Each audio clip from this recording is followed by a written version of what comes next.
Assalamualaikum warahmatullahi wabarakatuh.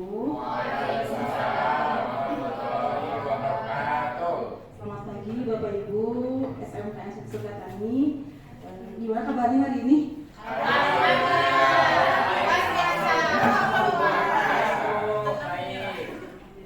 Bu ya, terima kasih hari ini setelah hadir di kegiatan diseminasi budaya disiplin positif pada modul 1/4 calon guru penggerak angkatan 11 ya.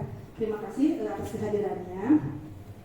Baik Bapak Ibu, tujuan dari kegiatan hari ini yaitu saya ingin mengajak Bapak Ibu untuk di sini mengenai materi budaya disiplin positif, mengajak Bapak Ibu sekalian supaya nanti pada saat di sekolah kita ya budaya positif ini kita bisa jalankan itu.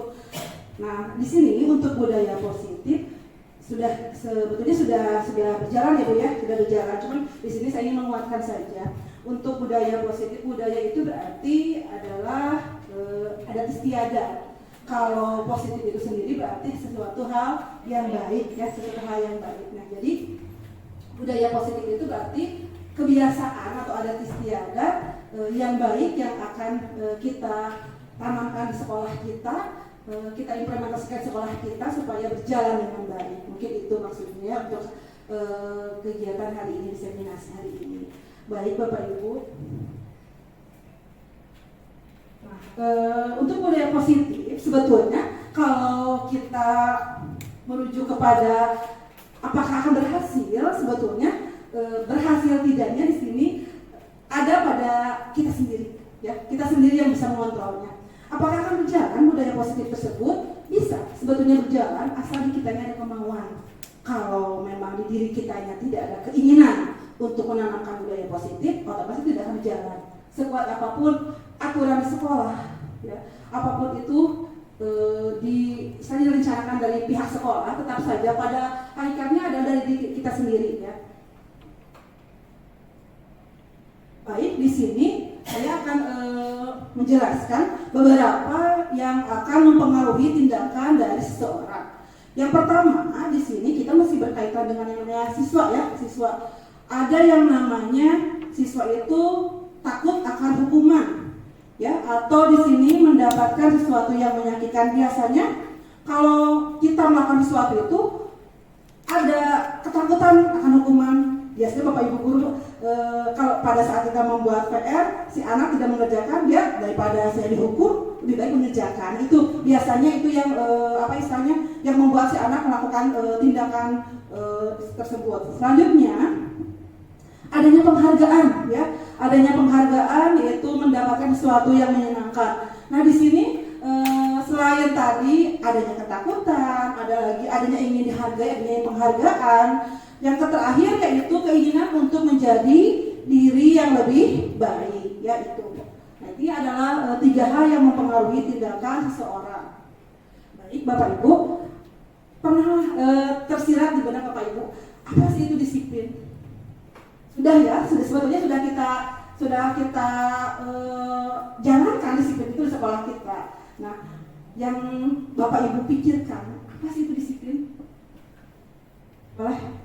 Enggak? Ya. Bapak Dadang? Mungkin menurut saya pribadi ya, disiplin itu adalah bagaimana kita mengatur diri sendiri sesuai dengan aturan yang berlaku baik itu di lingkungan ataupun di sekolah. Ya, betul. Yang lain Mangga? Ya, Mangga Pak Nanda? Menurut saya disiplin itu melakukan sesuatu secara konsisten. Melakukan sesuatu secara konsisten ya. Sudah sangat mendekati ya, sudah betul dua-duanya. Mangga? Ya.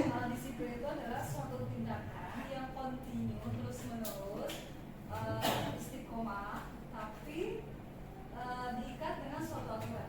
Oh ya, berarti yang tadi jawaban dari Bapak Ibu benar ya. Sebetulnya disiplin itu sudah berjalan di kita, ya sudah berjalan. Tidak mungkin sekolah seperti sekarang berkembang seperti sekarang. Salah satunya adalah disiplin yang baik di sekolah kita, sehingga sekolah kita menjadi sekolah yang sekarang terlihat yang maju sekali, pesat sekali. Salah satunya adalah dari kedisiplinannya bagus, ya. Dan dari segi disiplinnya bagus. Baik.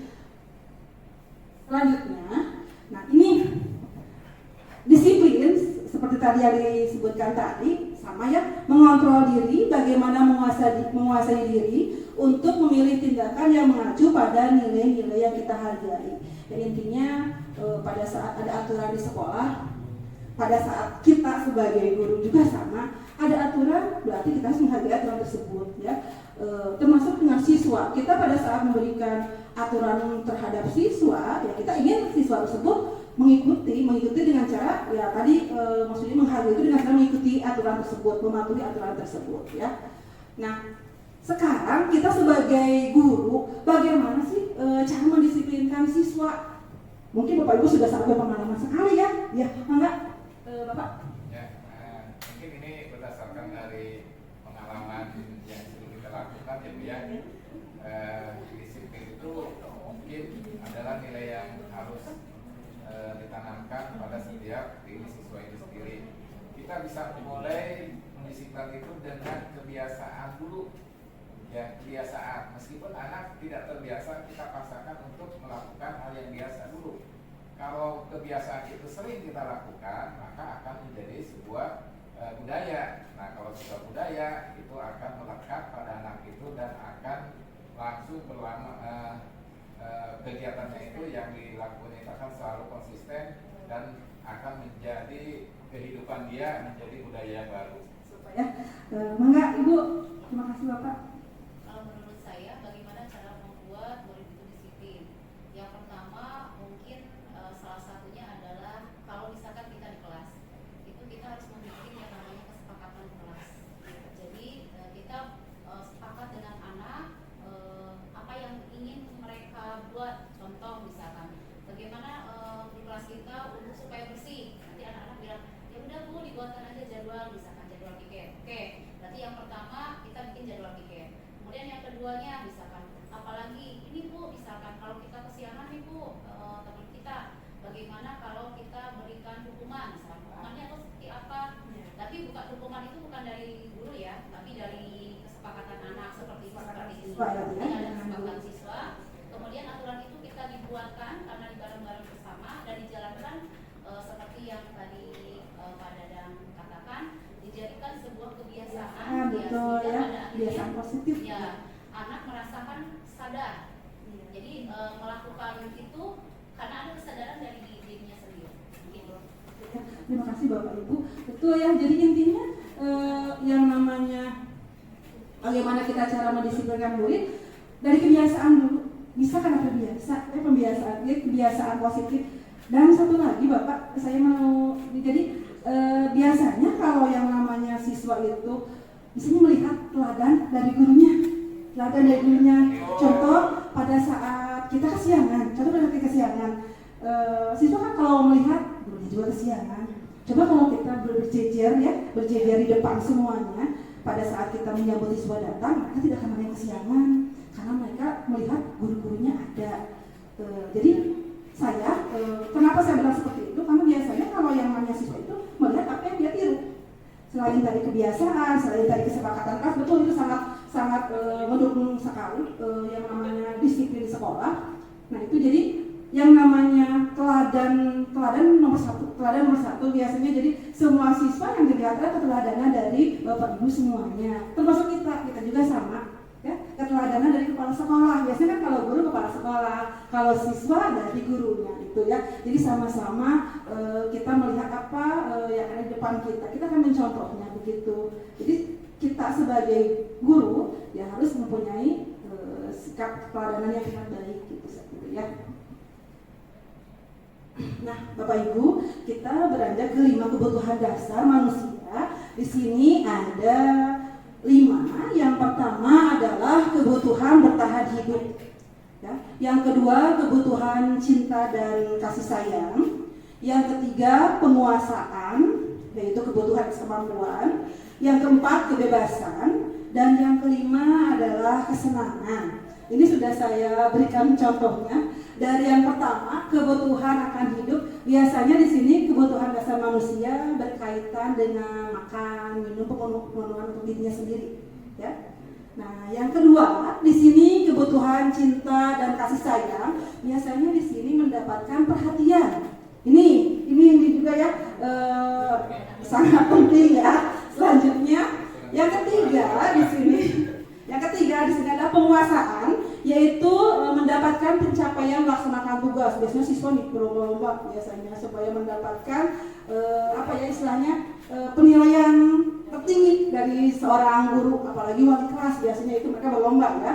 Nah selanjutnya kebebasan di sini yaitu mendapatkan kesempatan memilih. Makanya kita banyak sekali menemukan siswa-siswa yang menemukan kasus di sini. Nanti akan saya jelaskan di sini untuk kebebasan banyak sekali. Terakhir biasanya kesenangan melakukan hal-hal yang disukai ya, hal yang disukai. Baik Bapak Ibu, kita analisis dulu. Di sini berkaitan dengan 5 kebutuhan dasar manusia. Yang pertama di sini adalah kebebasan. Salah satu contohnya ya, kelihatan yang di atas. Ya, Doni sering meminta bekal makan teman-temannya dengan paksa, padahal orang tuanya memberi bekal makan. Jadi dikasih makan, cuman dia di sekolah suka meminta teman-temannya ya, meminta dengan maksa, malak ya, dengan malak. Iya, dengan malak. Itu masuk ke dalam kebutuhan dasar kebebasan. Kenapa? Jadi padahal pemenuhannya sudah ada, untuk makan sudah ada, sudah diberikan bekal sama orang tua, tapi dia mencari yang lain apa? Jadi dia itu apa yang dia tidak dapatkan di rumah, contohnya dia itu bosan dengan makanannya. Saya carikan di teman-teman saya gitu. Jadi maksud kebebasan di sini seperti itu ya. Yang kedua yaitu kebutuhan bertahan hidup. Ya, kebutuhan bertahan hidup. Di sini pada saat semua orang atau semua guru dan siswa berkumpul di lapak, ini Repi malah bersembunyi di kelas. Dia makan nasi kuning. Kenapa? Yaitu dia untuk memenuhi kebutuhan lapar. Daripada saya kelaparan makan. Padahal konsekuensinya dia nanti ketahuan, akhirnya diberikan hukuman. Itu yang sering terjadi ya. Nah nanti kita analisis supaya hukuman tersebut sudah semakin diminimalisir gitu ya. Nah selanjutnya yang ketiga yaitu penguasaan kebutuhan pengakuan atas kemampuan. Bapak Ibu sering menemukan siswa-siswa yang bukan caper ya, biasanya siswa tersebut ke kita seperti meminta perhatian ya, berlebih. Bukan kebutuhan cinta dan kasih sayang, tidak, tapi pada saat dia dominan di kelas, dia ke kita selalu laporan apa yang terjadi. Itu sering kita temukan di kelas-kelas. Biasanya ada beberapa siswa atau ada salah satu siswa yang seperti itu. Dan kadang pada saat dia prestasinya bagus di sini, dia merasa dia paling hebat di antara teman-temannya. Kalau kita sebutnya show up mungkin ya, tapi karena memang kemampuannya lebih daripada yang lain, makanya dia memang ingin menjadi pemimpin kelas. Biasanya ini lebih cenderung ke sana ya. Nah selanjutnya kesenangan. Ini contohnya lumayan rada ya. Dan ini Rival menarik celana Rivian di lapangan dengan tertawa terbahak-bahak. Jadi dia senang, dia kejailan itu membuat dia senang. Nah itu, jadi kan ada yang seperti itu. Padahal itu kan tidak boleh, tapi dia puas. Saya senang loh teman-teman saya sampai tertawa seperti itu ya. Selanjutnya di sini yang terakhir adalah kebutuhan cinta dan kasih sayang. Di sini banyak Bapak Ibu sering menemukan siswa yang asal cetak-cetuk asbun kalau kita mau ya. Nah itu jadi asal cetak-cetuk di kelas ya, biasanya itu siswa tersebut minta diperhatikan teman-temannya. Jadi menjadi pusat perhatian. Kadang kan ada yang memang siswa yang tidak peduli ya, tapi ini ada sebagian siswa yang memang dia ingin diperhatikan oleh teman-temannya. Nah itu mungkin ya untuk 5 kebutuhan dasar manusia. Nah, ini untuk posisi kontrol Bapak Ibu berkaitan dengan kita sebagai guru, ada 5 posisi kontrol kita sebagai guru. Yang pertama, Bapak Ibu biasanya ada yang sebagai penghukum. Ya, ini yang sering, karena memang apalagi di kita di SMKN 1 Sukatani mayoritas adalah laki-laki luar biasa, Bapak Ibu hebat di sini bisa menangani siswa sampai sekarang. Semakin banyaknya siswa kita semakin banyak, semakin berkembang. Tentunya dari guru-guru hebatnya ya. Nah di sini untuk penghukum biasanya sebagian guru tidak bertanya dulu apa sih alasannya, tidak. Jadi pada saat jam kesiangan, kamu kesiangan, kamu akan berikan hukuman, silakan lari. Itu yang biasa kita lakukan. Ya. Nah selanjutnya pembuat rasa bersalah. Pembuat rasa bersalah itu biasanya suaranya pelan kalau kita itu, duh kumaha tuh dek, kamu lagi yang dipanggil teh, ya. Ibu sebagai wali kelas pasti nanti akan disorot. Jadi si anak nanti akan merasa bersalah, ya, merasa bersalah, merasa rendah diri karena wah wali kelas saya terbawa dengan perbuatan saya itu jadi yang disebut dengan pembuat rasa bersalah. Yang ketiga, Bapak Ibu bisa menjadi teman, ya di sini. Nah biasanya Bapak Ibu di sini mengajak muridnya untuk ngobrol, ya. Mengobrol, ya, berdiskusi, ya. Biasanya ada yang seperti itu. Jadi tidak memposisikan sebagai guru, dia memposisikan sebagai teman. Biar lebih terbuka. Pada saat kita berperan sebagai teman, mengajak ngobrolnya tidak terlalu formal, si anak biasanya akan terbuka dengan kita, berbicara dengan kita, ya. Nah, yang selanjutnya yaitu sebagai pemantau, yaitu mengontrol dengan memantau dan berpatokan pada konsekuensi kesalahan. Nah, ini nih biasanya pada saat kita atau anak melakukan kesalahan, kamu terlambat, sudah tahu kan aturannya seperti apa. Jadi kita memberikan memberikan sebuah informasi, ya. Jadi ngasih tahu ke anak konsekuensi dari perbuatan kamu itu apa. Pada saat dia alpa, pada saat dia alpa, ya. Nah itu pada saat dia alpa atau tidak ke sekolah, tidak ada informasi ke sekolah, itu sudah jelas pasti ada konsekuensinya. Ini guru sebagai pemantau. Terakhir yaitu guru sebagai manajer, yaitu mempersilahkan dan mendukung murid untuk menemukan solusi. Jadi kita mengembalikan itu pada siswa, ya. Apa solusi dari permasalahan kamu? Nah itu, ya. Jadi apa solusi dari permasalahan yang sedang kamu hadapi? Baik, Bapak Ibu. Nah ini saya berikan contohnya. Biasanya seperti ini. Sudah jam berapa ini? Ibu lihat kamu kesiangan. Sikat kamar mandi. Biasanya kan seperti itu, ya. Nah ini adalah posisi kontrol guru sebagai penghukum. Apa akibatnya? Nah ini, ya. Kemungkinannya nanti murid dendam dengan kita sebagai guru. Makanya di sini diusahakan tidak sebagai penghukum, ya. Selanjutnya membuat rasa bersalah. Saya berikan lagi contoh di sini. Aduh kamu lagi capek deh, ya. Nah di sini contohnya, kamu gak kasihan ya sama ibu. Gimana ya cara kasih tahu? Jadi intinya si anak tersebut merasa bersalah dengan ucapan kita. Itu adalah salah satu posisi kontrol dari guru, ya. Apa hasilnya? Hasil yang didapat di sini, murid akan merasa gagal, ya. Dia tidak sanggup membahagiakan orang lain, apalagi guru atau wali kelasnya. Nah, selanjutnya, di sini Bapak Ibu berperan sebagai teman.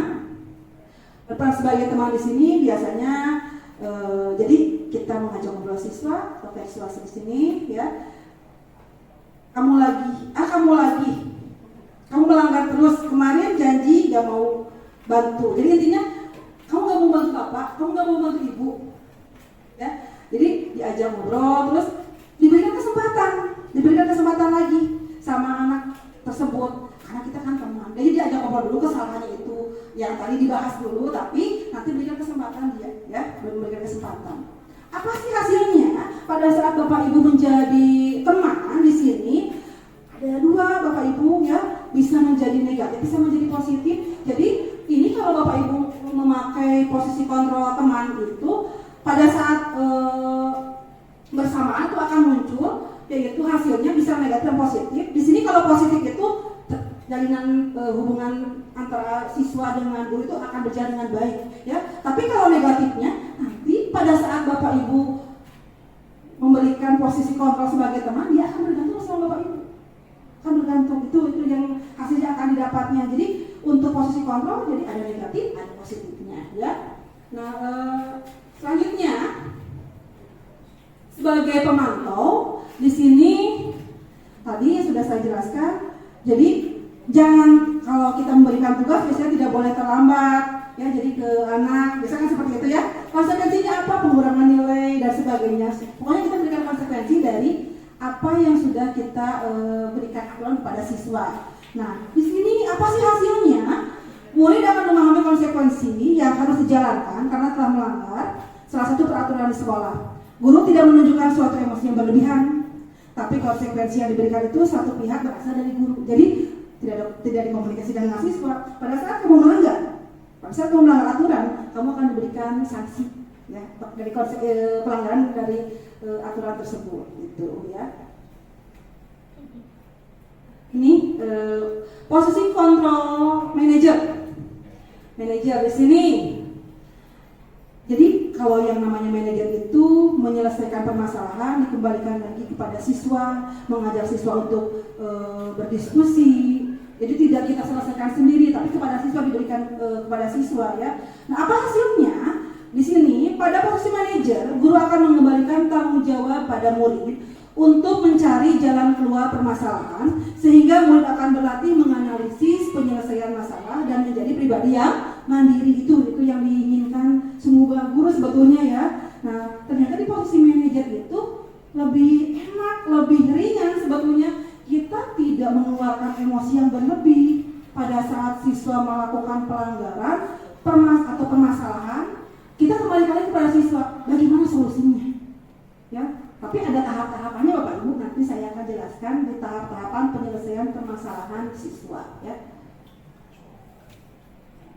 Nah, ini sebuah cara menanamkan disiplin itu tadi berkaitan dengan yang terakhir, yaitu dengan menggunakan restitusi. Apa sih restitusi Bapak Ibu? Di sini untuk restitusi yaitu upaya penerapan disiplin yang berfokus pada pemulihan tanggung jawab siswa dan memperbaiki situasi. Bapak Ibu, kalau siswa bermasalah, saya tanya, kalau siswa bermasalah nih di kelas, Bapak Ibu suka melihat mimik mukanya? Suka melihat mimik mukanya? Bagaimana itu kalau Bapak Ibu lihat ekspresi anak pada saat dia bermasalah? Contoh, dia siangan nih, matados mungkin ya, ada pikirnya, dia ada yang sedih. Itu berarti tergantung kepada siswa itu sendiri ya, baik kepada siswa itu sendiri. Nah, untuk posisi manajer atau di sini, nah ini kaitannya dengan restitusi. Jadi posisi manajer itu salah satu posisi yang amat sangat baik dipakai ya. Salah satunya yaitu pada saat guru melakukan tindakan penyelesaian permasalahan terhadap siswa, itu akan mempergunakan restitusi. Ya, restitusi itu yang tadi saya sebutkan tadi, yaitu di sini berfokus pada pemulihan dan tanggung jawab siswa dan memperbaiki situasi. Jadi membuat mental siswa tidak down, ya. Jadi kita tetap berada di sampingnya, kita tetap berada mendukungnya, menuntunnya menjadi lebih baik. Itu nanti ada tahap-tahapannya, ya. Nah, Bapak Ibu, ini untuk tahapan segitiga restitusi, ya. Yang pertama di sini Bapak Ibu bisa menstabilkan identitas, itu tahapan yang pertama ya. Jadi untuk tahapan menstabilkan identitas di sini Bapak Ibu bisa memanggil siswa, mengajak ngobrol siswa, ditanya dulu siswanya, saya memanggil kamu ke sini tahu tidak kenapa. Nanti dia akan berbicara.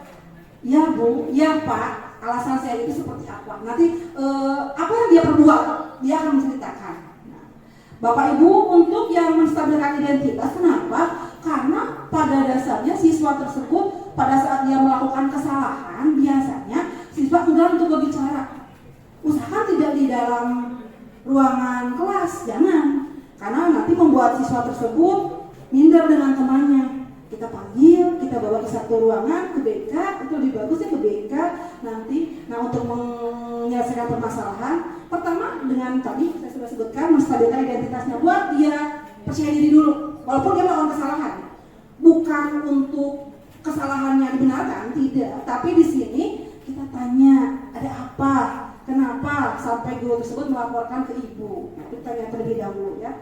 Nah, selanjutnya yang kedua, divalidasi Bapak Ibu. Jadi kita takutnya ada yang laporan tapi sesuai dengan ada yang namanya kebutuhan dasar manusia. Ada kadang ada laporan-laporan yang tidak jelas dari teman itu dari teman-teman yang jangan langsung kita dengarkan. Makanya di segitiga restitusi ini sebetulnya penyelesaian permasalahan. Jadi kita panggil, kita ajak ngobrol, kita tanya. Kamu pasti ada alasannya, ya. Dan alasannya apa sih kamu melakukan tindakan seperti itu? Jadi tanya dulu, biarkan dia bercerita, ajak dia bercerita. Sebetulnya kalau kita memakai segitiga restitusi, semua kebutuhan dasar itu semua ada, semuanya tersusun ada semuanya, ya. Nah selanjutnya yang ketiga keyakinan kelas. Tadi seperti Bu Yeni sebutkan tadi. Nah ini Bu Yeni untuk keyakinan kelas sebetulnya begini. Keyakinan kelas itu adanya kesepakatan kelas, ya. Nanti untuk disediakan restitusi, jadi sebelum keyakinan kelas ada kesepakatan kelas. Apa itu kesepakatan kelas? Biasanya hal-hal atau sesuatu yang disetujui, aturan yang disetujui di kelas. Biasanya kan anak-anak kadang kita buat aturan yuk. Jadi pada saat anak tersebut membuat aturan, biasanya dia enggan untuk melanggarnya. Tapi kalau guru membuat aturan, dia akan melanggarnya. Ya, dia akan melanggarnya kalau yang namanya guru membuat aturan. Tapi kalau kita bersama-sama siswa membuat aturan, nanti dia minimalnya sedikit lah, ya, siswa-siswa yang melakukan pelanggaran tersebut, ya. Nah, begini catatan penting Bapak Ibu, ternyata untuk restitusi tidak biasanya dipakai semuanya, tidak keseluruhan bisa memakai restitusi untuk penyelesaian permasalahan. Jadi ada hal-hal yang tidak bisa diselesaikan dengan restitusi. Ya, yang pertama yaitu permasalahan yang sangat mematikan, kriminal, narkoba. Itu sudah tidak bisa ya, karena siswa bermasalah dia akan dikeluarkan dari sekolah. Kalau sudah sangat fatal seperti itu tidak bisa dengan segitiga restitusi. Yang kedua, peserta didik berkebutuhan khusus, jadi itu membutuhkan ahlinya, ya. Jadi tidak akan bisa diselesaikan dengan restitusi. Bapak Ibu, kita bikin dulu ya. Materinya lumayan banyak. Bapak Ibu ini semuanya biar relax semuanya. Coba relax dulu badannya semuanya. Santai ya, biar otot-ototnya sebelum kita ke analisis ya. Semuanya Bapak Ibu nanti mohon mendengarkan instruksi saya. Berdekatan dengan temannya sedikit saja, berdekatan. Oke. Jangan terlalu mendekat, nanti akan bentrok. Iya. Nah Bapak Ibu, pada saat nanti saya menyebutkan angka 1, Bapak Ibu sekarang tengok temannya sebelah kanan. Ada kanan semuanya. Sini Pak ya, sini semuanya sebelah sini. Tepuk bahunya. Jangan bilang deh. Coba Bapak Ibu semuanya serentak menyebutkan oi. Satu.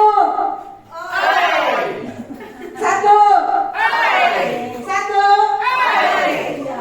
Nah selanjutnya kalau saya nanti menyebut angka 2, Bapak Ibu suka menari tidak? Nah, ya. Oke. Untuk angka 2, pada saat saya menyebutkan angka 2, Bapak Ibu nanti siapkan tangannya seperti ini. Sik asik, sik goyang, sambil goyang. Sik asik, 2 kali ya. Sik asik, oke? Iya. 2.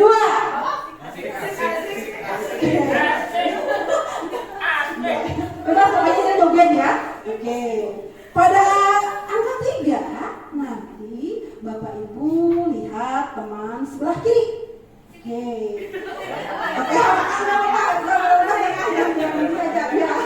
Lihat aja programnya ada. Nah Bapak Ibu tangannya siapkan nanti. Jangan kita udah punya ya. Kita hanya mendekati saja. Bilang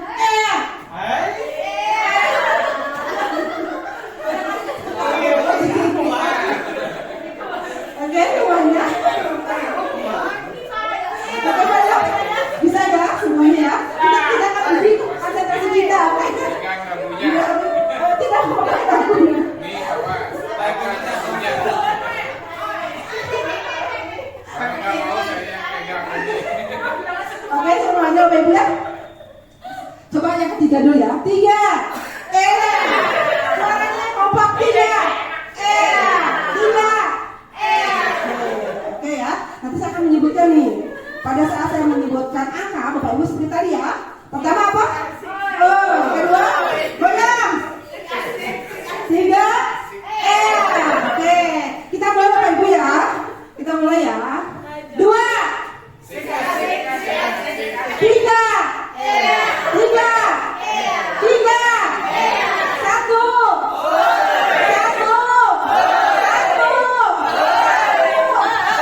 berarti masih fokus Bapak Ibu ya kalau seperti itu. Nah Bapak Ibu, kita analisis kasus. Ini yang pertama. Kasus pertama itu adalah Dea bermain game pada saat pelajaran matematika. Kebetulan kemarin pada saat pelajaran Pak Teddy, dia itu malah main handphone, bukan main handphone, dia main game ya. Nah di sini guru Mape melaporkan kepada saya, dan tindakan yang akan saya lakukan nanti akan saya perlihatkan dari video. Ini kasus pertama. Untuk yang kasus kedua, anak saya terlambat juga nih 10:04 ya, terlambat 20 menit kemarin. Ya ternyata laporannya itu bukan sekali dua kali. Minggu kemarin sampai 3 guru Mape melaporkan bahwa anak ini sering kesiangan. Kebetulan kemarin hari Selasa itu pelajaran saya kesiangan juga sama, dan akhirnya setelah saya mensinkronkan dengan guru-guru yang lain, sering kesiangan dan saya melakukan tindakan terhadap siswa. Nah Bapak Ibu, ini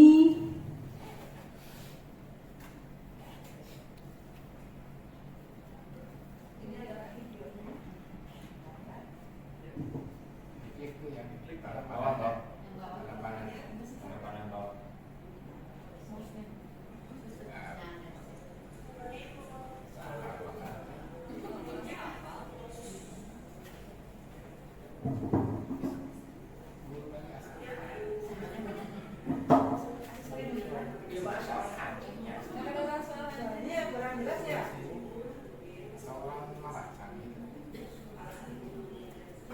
Disambung aja untuk kalau di sini kalau di situ disambung aja. Kalau di sini ini ya. ada volume.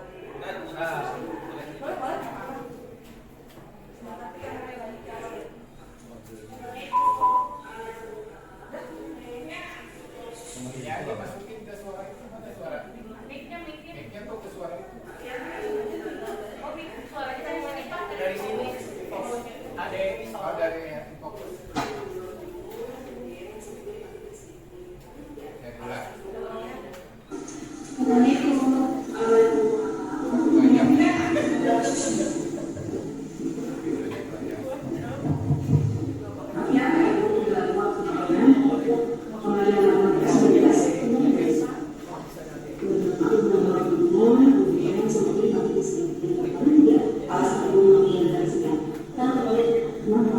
Tadi saat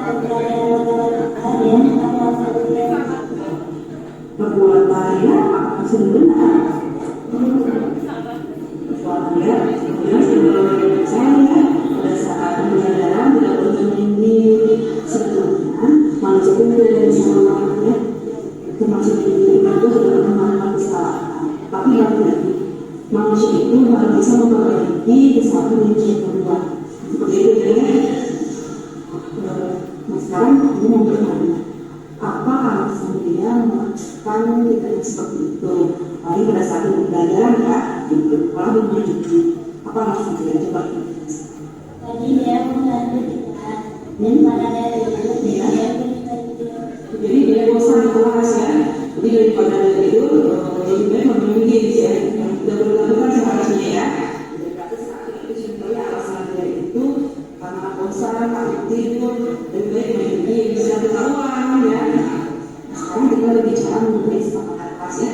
Kesepakatan kelas itu dari keyakinan kelas yang sudah kita buat pada saat awal pembelajaran. Maksudnya pasti ibu akan itu juga. salah satunya aturan belajar dan Lalu buat yang lakukan semua itu dari kesepakatan kelas. tidak ibu dia masih melanggar. Ya, tapi tidak semuanya dari kesepakatan kelas ya. Nah, itu tentunya sekarang. Apa sih rencana dia untuk melakukan perbaikan kesalahan dia? Dia terjadi dia tidak akan mengulanginya lagi dan akan mengingat belajar. Misalnya sesuai dengan apa yang disepakati ya dalam kesepakatan kelas ya. Semua baru ya perbaikan kesalahannya. Sekarang kembali ke pembelajarannya hanya dengan dari kalau tidak salah PJOK ya sekarang ya. Makanya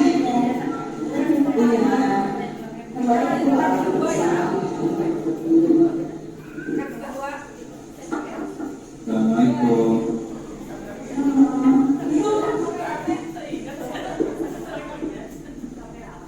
apa menurut dunia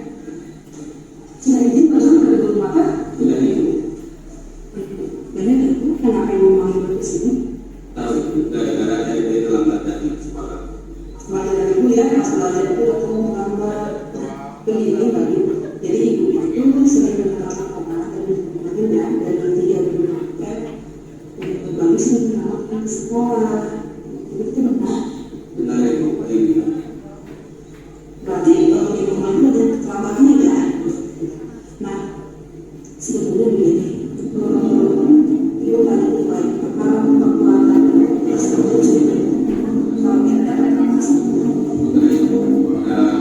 masih hangat ya ini begini, jadi yang namanya kita melakukan perbuatan tadi saat itu sebenarnya manusiawi ya, karena kita juga sama ada titik akan melakukan kesalahan, tapi kita harus berbaliknya ya. Jadi sekarang tanya, apa sih alasan Bayu melakukan perbuatan tersebut dilakukan gitu ya? Terutama di sekolah, apa sih alasannya sampai kenapa seperti itu gitu? Sekolah masih ada alasannya kan? Dan coba diceritakan biar dia tahu seperti apa kondisi dari Bayu gitu. ada yang suka main game sampai nakal itu, jadi lebih baik kita begitu. Jadi jangan lalu-lalu tidur ya. Kalau pagi ada yang bangun tidur. Nah itu kebetulan orang tua juga pada berangkat. Kondisi di rumah udah siapa berarti ya? Oh iya, kamu kan seperti itu ya. Jadi sekarang yang kami alasan Bayu sampai kesiangan ya, sampai kesiangan ke sekolah. Baik, punya keyakinan yang nanti membuat umur tidak waktu awal-awal masuk kelas 11. Jadi masih Apa itu yang Bayu bisa diambil? salah satunya nggak boleh berangkat sekolah sama nggak boleh tidur di kelas. Kekuatan kamu sudah tidak ada kesepakatan. Tidak. Ya, ibadah baik dan sering kesepakatan oleh kelas ini sekarang masih untuk lagi misalkan dari selalu berlaku seperti ini. Bagaimana caranya nih? Masih dari tahu ya solusinya itu apa? Ya baik itu mengumumkan game dia bisa tidur di awal terus nanti mau pakai bentuk kayak apa. Iya, betul ya. Pakai apa supaya kebangun ya? Kalau tidak tidak ada siapa-siapa ya. Nah, ini makanya perencanaan yang akan beliau lakukan kapan? Yang direncanakan saya kapan yang akan beliau lakukan? Mulai malam ini. Ya, mudah-mudahan sesuai berbentuk ya. Lu kan apa sih ini? Apakah dia bisa siapnya? Ya mudah-mudahan tidak ya. Semua kan lalu memperbaiki semuanya ya. Ya, sekarang jangan sampai ya.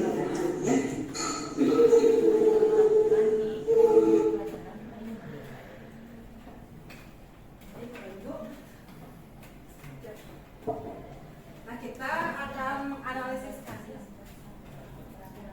Kita akan menganalisis kasus ya. Yang dua tadi, pertanyaan pertama, posisi kontrol apa yang telah dipraktekkan oleh saya? Tadi kan saya sudah ada dua kasus ya. Nah, Bapak, Ibu, mangga, ada yang mau jawab? Mangga, Bu Irma? Ya, mangga, salah satu aja. Mangga atau dua-duanya nanti boleh. Untuk video yang tadi kasus ya? Ya, kasus 1 dan 2 dua-duanya ya. Dua-duanya. Kasus 1 yang kedua itu posisi kontrol yang sudah dilakukan oleh guru yang Bu Mega ya. Di video itu memang kalau menurut saya itu sudah posisi kontrol manajer karena memang pada saat kasus itu ada komunikasi antara guru dan siswa. Jadi seperti yang tadi segitiga restitusi yang tadi sudah dijalankan semuanya dari mulai identitas apa? Stabilkan identitas, ya. Terus memvalidasi kesalahan. Lalu yang ketiga itu memang untuk mencari solusi dan solusinya pun emang dari anak gitu. Apa yang harus kamu lakukan setelah ini? Jadi memang sudah berjalan posisi kontrolnya sesuai dengan disiplin positif yang tadi. Salah satunya yaitu posisi kontrol guru sebagai manajer. Gitu. Ya, betul ya Bu. Jadi yang tadi saya lakukan adalah posisi kontrol guru sebagai manajer. Jadi mengembalikannya kepada anak, mengajak anak untuk berdiskusi dan menyelesaikan permasalahan dengan segala restitusi. Yang kedua, seperti itu sudah dijawab ya. Yang kedua itu dari satu pertanyaan sudah langsung dijawab dua-duanya sama Bu Ibu tadi ya. Jadi untuk yang kontrol manajer itu pada saat saya tadi melaksanakan atau menyelesaikan permasalahan yaitu dengan segitiga restitusi, yaitu memvalidasi menstabilkan identitas, memvalidasi kesalahan dan keyakinan kelas gitu. Itu Bapak Ibu ya. Baik Bapak Ibu. Nah ini untuk yang lain ada yang mau bertanya, silahkan. Mangga, boleh. Pananda, boleh mangga. Gini Bu, yang mau saya tanyakan kan kalau kita mau posisikan sebagai manajer ya. Nah, ini kita sebagai guru Bu ya. sebelum melakukan posisi sebagai manajer berarti di situ emosi saya sebagai guru, sebagai wali kelas itu harus stabil dulu. Iya. Nah, sedangkan yang sebelumnya saya lakukan sebelum saya melihat yang ini, emosi saya itu kalau melihat hal seperti itu. Ya, masalah ya Pak ya. Kalau yang bermasalah pikir hati, emosi ya. Cenderung kalau melihat seperti itu bawaannya malah dari emosi, walaupun mungkin setelah saya tanyakan kenapa seperti itu, tahu konsekuensinya apa, tapi kan kalau ibu emosinya stabil, kalau saya ketika itu stabil ya, emosinya naik, ada kiat cara-cara biar ketika saya melakukan sebelum saya melakukan ke anak, ya, jadi bagaimana sih cara bagaimana saya kita gitu. Iya, umur kamu sudah naik ya Pak Agus ya. Nah jadi begini, betul sebelum kita misalnya apa ya, memakai itu untuk siswa, bagaimana kalau untuk gurunya? Gurunya bagaimana distabilkan dulu, Bapak Ibu hebat, harus bahagia dulu. Bukan dalam artian kita tidak bahagia, berarti orang yang marah-marah tidak bahagia, bukan sebetulnya. Sebetulnya begini, dari kebahagiaan itu biasanya kepikiran kita ya. Sebetulnya seorang guru itu pada saat sudah di sekolah itu harus melupakan permasalahan. Itu Ibu, Bapak. Jadi bukan itu kebanyakan. Jadi kalau kita punya permasalahan di rumah, maaf ya, semua orang punya permasalahan pasti. Pada saat kita masuk ke sekolah, lupakan permasalahan itu sampai di depan sekolah, ya. Itu harus dilupakan. Kenapa? Salah satunya akan mempengaruhi tadi perilaku kita. Pada saat kita mengeksekusi siswa bermasalah, timbul nanti emosi, dan akhirnya Bapak Ibu bisa dilihat nih di televisi tayangan-tayangan kasus padahal tidak keras ya, mungkin hanya menampar, itu pun hanya menempel, tapi tidak boleh, dan akhirnya itu akan menjadi kasus besar pada saat orang tua tidak menerima perilaku kita, walaupun tindakan kita sebetulnya benar untuk mendisiplinkan siswa, mungkin caranya salah. Itu Bapak Ibu. Jadi guru itu harus bahagia. Pada saat kita bahagia, semuanya sudah dihilangkan dulu, itu mah harus dihilangkan dulu, permasalahan apapun harus dihilangkan dulu pada saat kita di tempat kerja. Kalau sudah ke rumah, kembali lagi masalahnya ya. Kalau sudah tidak akan bisa ditutup, kembali lagi masalahnya ke kita. Boleh menambahkan Bu? Boleh, enggak? Ya, untuk mengatasi hal-hal yang seperti itu, bagaimanapun juga guru juga manusia ya. Ada tindakan-tindakannya yang mungkin secara ini spontan gitu ya. Untuk sedikit mengurangi tindakan-tindakan seperti itu, alangkah baiknya segala sesuatu itu kita berpikiran positif dulu. Iya, positif ya. Berpikiran positif. Anak melakukan kesalahan, kita berpikiran positif. Anak melakukan hal-hal lain, kita pikirannya positif dulu. Ya. Karena pasti anak itu ada alasan yang melakukan seperti itu. Betul Bapak, setuju betul. Mungkin bisa kita meredam emosi kita sebagai guru dengan cara sehat ya, kita sehat. berpikir positif. Iya betul. Kenapa kamu silakan gak usah marah? Nah, kita punya dulu baik-baik. Apa masalahnya? Ya. Karena banyak juga siswa yang ngerjakan karena dia membantu orang tuanya dulu. Nah, itu betul. Nah, mungkin setelah kita tahu alasannya, ya mungkin dikirakan kita akan menyadari apa gitu ya Pak? Iya. Mungkin benar juga seperti itu. Sebetulnya yang Bapak barusan disebutkan itu ya restitusi Bapak. Betul yang saya jadi restitusi itu tidak hanya untuk siswa saja, kepada kita juga balik lagi. Jadi jangan sampai kita memakai kepada siswa ya Pak ya. Di didikan tidak ada.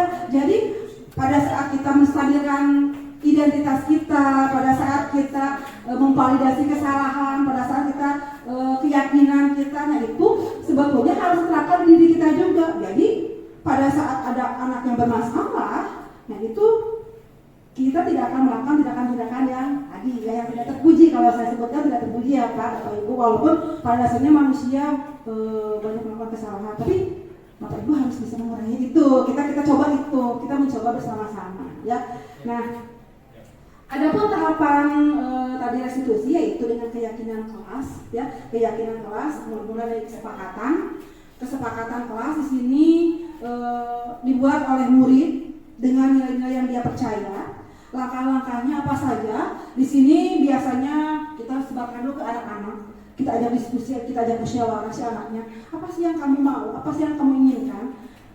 Ajak anak untuk menuliskan apa yang mereka impikan, silahkan. Nanti pada saat semuanya sudah, ya, nanti Bapak Ibu harus menguatkannya. Itu sebetulnya kesepakatan namanya, bukan keyakinan dulu, itu bukan. Nah, pada saat nanti sudah beres nih apa yang mereka inginkan, impikan, kelas yang bersih, murid-murid yang kompak, nanti kita berikan nilai kebajikannya, ya. Nah, pada saat kita memberikan nilai kebajikan, nanti itulah keyakinan muncul, keyakinan kelas, ya. Nah, contohnya kelas yang bersih berarti tidak membuang sampah sembarangan. Yang kedua, murid-murid yang kompak, berarti di kelas tidak boleh ada geng-gengan atau gap seperti itu. Jadi intinya mereka kompak, tidak berantem, tidak membuli satu sama lain, ya.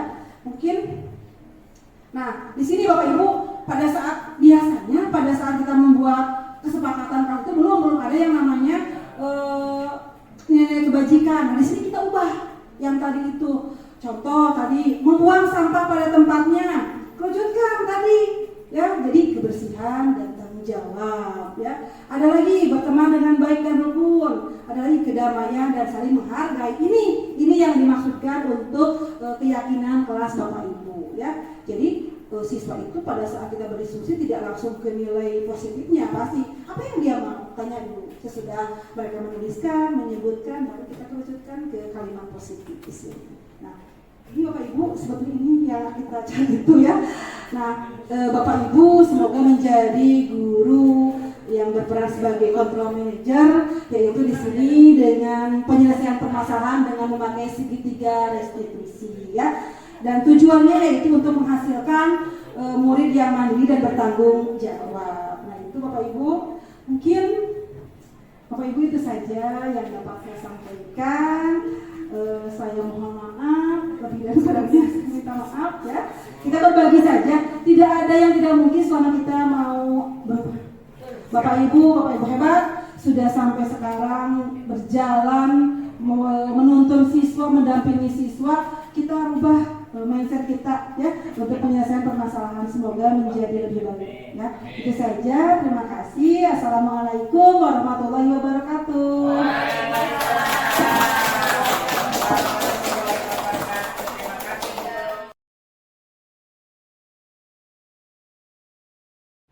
Ya, sekarang kita akan membuat kesepakatan kelas. Baru mendengar, ya, kata kesepakatan kelas. Sekarang kalau kelas 1 ada tidak kesepakatan kelas kita? Ya. Kita masih sama, tapi untuk kelas 2 sekarang ada kesepakatan kelas.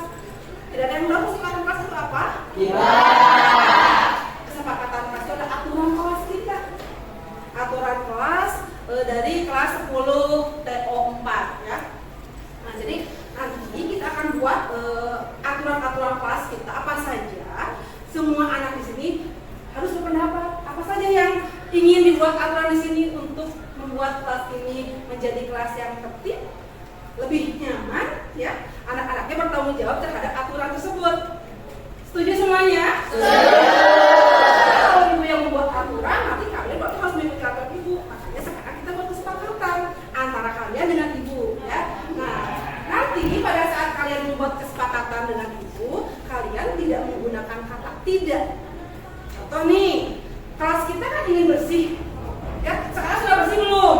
Belum. Contoh, ya, kelas kita kan belum bersih, ya, sekarang. Nah, nanti ibu akan buat aturan atau kesepakatan kelasnya. Contohnya, contoh dari ibu, ya, tidak atau harus piket, wajib piket, gitu. Coba untuk kata-kata yang baiknya, yang pasnya buat keyakinan kelas apa? Kalau kesepakatannya kan harus piket di semua. Apa keyakinannya coba? Yang pas. Yes. Melaksanakan piket, bagus, melaksanakan piket. Nah, sekarang teteh dengan AA kalau ke sekolah harus sesuai dengan aturan, yaitu jam berapa masuknya? Jam 7. Jam 6.45. Nanti dari ibu nih, tidak boleh terlambat. Kita buat keyakinan kelas. Bagaimana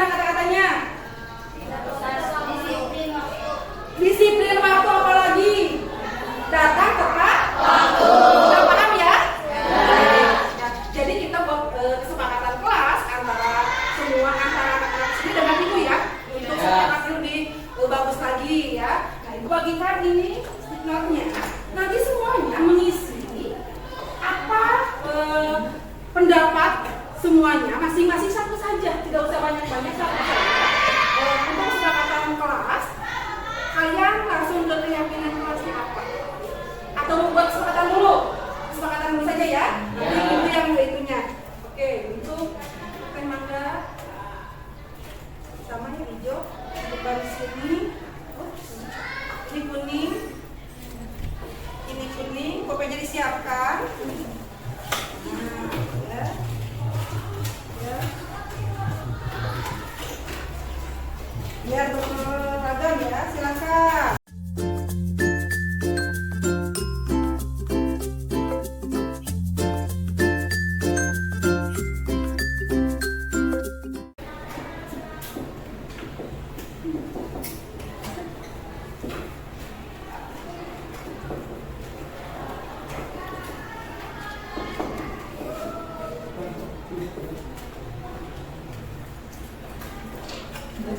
Di sini dulu ya.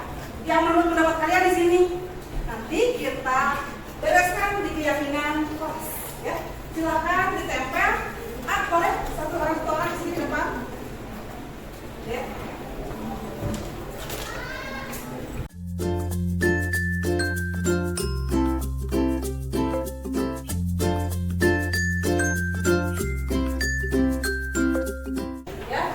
Ini dari pendapat kalian. Yang pertama yaitu tidak kesiangan. Yang kedua, tidak makan di kelas dan membuang sampahnya seenaknya. Oke, tidak kesiangan. Coba kalimat positifnya apa teh? Datang tepat waktu. Oke. Untuk yang kedua, di sini yang kedua dari siapa ini? Dari Reni ya. Di sini tidak boleh membuang sampah sembarangan sesudah makan. Berarti kalimat yang baiknya apa? Menjaga kebersihan kelas. Menjaga kebersihan kelas. Oke, untuk poin 3 di sini apa ini poin 3?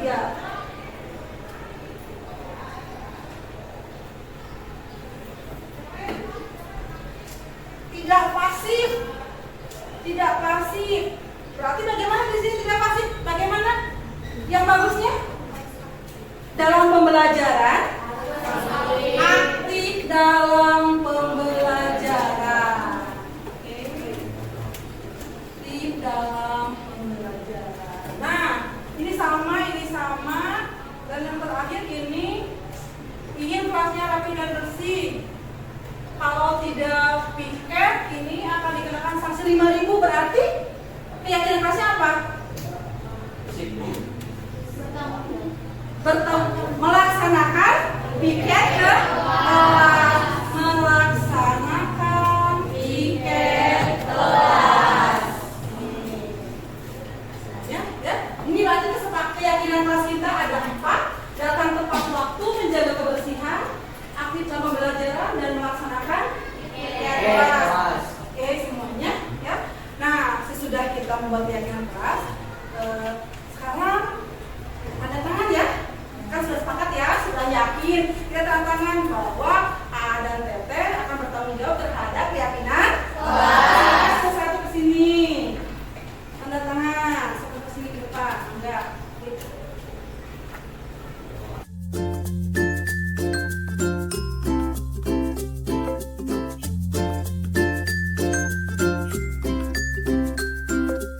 Sudah tanda tangan ya, tapi di sini sudah sepakat dengan keyakinan kelas kita untuk 10 T4 menjadi klaster baik.